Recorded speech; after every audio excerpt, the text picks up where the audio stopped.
તો મહેસાણા કસ્બા વિસ્તારમાં વિધર્મી અસામાજિક તત્વો દ્વારા ધાર્મિક મહીરિયા નામના યુવક પર હિંસક હુમલો કરવામાં આવ્યો હતો। મળતી માહિતી મુજબ યુવક હિન્દુ સંગઠનનો કાર્યકર્તા હોવાથી અદાવત રાખીને હુમલો કરવામાં આવ્યો હતો। હુમલા બાદ હિન્દુ સંગઠનના સભ્યો અને મોટી સંખ્યામાં યુવકોએ ડિવિઝન પોલીસ સ્ટેશન ખાતે ઘસી આવ્યા હતા અને આરોપીઓને ઝડપી પાડી કડક કાર્યવાહી કરવાની એક ઉગ્ર રજૂઆતો પણ કરી હતી। એ ડિવિઝન પોલીસે આરોપીઓને ઝડપી લેવા માટે શોધખોળ હાથ ધરી હતી, પરંતુ મોડી રાત સુધી આરોપીઓ પોલીસની પકડથી દૂર રહ્યા હતા। ભોગ બનનાર યુવક ધાર્મિક મહીરિયા હાલ મહેસાણા સિવિલ હોસ્પિટલ ખાતે સારવાર હેઠળ છે। આજે બજરંગ દળના સંયોજક એવા અમારા ધાર્મિક ભાઈ મહીરિયા, જેઓ કસ્બા વિસ્તારમાં એમનું રહેણાંક છે અને ત્યાં આગળથી એ વારંવાર આવતા જતા આ લોકો એમના ઉપર બાન રાખી અને વારંવાર એમને પ્રતાડિત કરવાનો અને મારવાની એમની ખુલ્લી ધમકી વારંવાર મળતી હતી। પણ આજે એ લોકોએ એ જે વાત કરતા એ પ્રમાણે આજે પ્રૂફ કરી અને આજે હિન્દુ સમાજના લોકોને વારંવાર ટાર્ગેટ કરે। હવે એ જગ્યા ઉપર જ આજે આ ત્રીજો કિસ્સો બનેલો છે।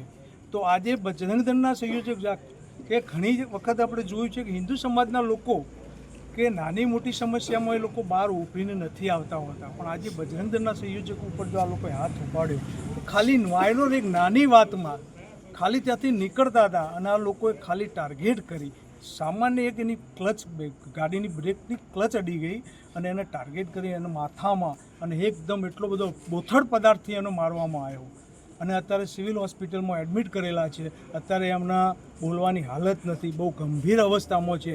તો આ દરેક બધા જ હિન્દુ સમાજના બધા સંગઠનોમાંથી અહીંયા જોડાયા છે અને આજે રાત્રે અમે લોકો અત્યારે સમથિંગ 12:30 થયા છે, તો એ લોકોને અરેસ્ટ કરવામાં આવે એના માટે અમે એ ડિવિઝનમાં અહીંયા આવ્યા છે। પીઆઈ સાહેબ અત્યારે હાજર નથી, પરંતુ પીઆઈ સાહેબ એમની જગ્યાએ પીઆઈ સાહેબ ગઢવી સાહેબ અત્યારે ચાર્જ ઉપર છે। એમને અમને બોહેધરી આપી કે અમે 1.5 થી 2 કલાકમાં એ લોકોને અમે અરેસ્ટ કરી અહીંયા લાવશું અને અમને તમે અત્યારે થોડો ટાઈમ આપો તો આપણે અહીંયા બધા સંગઠનના લોકો અહીંયા જોડાયેલા છીએ અને અહીંયા ઊભા રહેવાના છીએ કે જ્યાં સુધી એ લોકોને ન લાવે ત્યાં સુધી અમે અહીંયા ઊભા રહીશું। અને સાથે સાથે કદાચ જો કાલે સવારે કંઈ પ્રોબ્લેમ કંઈ જો ધાર્મિકભાઈને કંઈ પણ થોડું ઘણું જણાય છે તો આનાથી અતિ ઉગ્રથી ઉગ્ર વધુમાં વધુ બધા જ હિન્દુ સમાજના સંગઠનો અને હિન્દુ ભાઈઓ દ્વારા બહુ ઉગ્ર આંદોલન કરી અને આ લોકોને બહુ જબરજસ્ત માઠો જવાબ આપવામાં આવશે। પરંતુ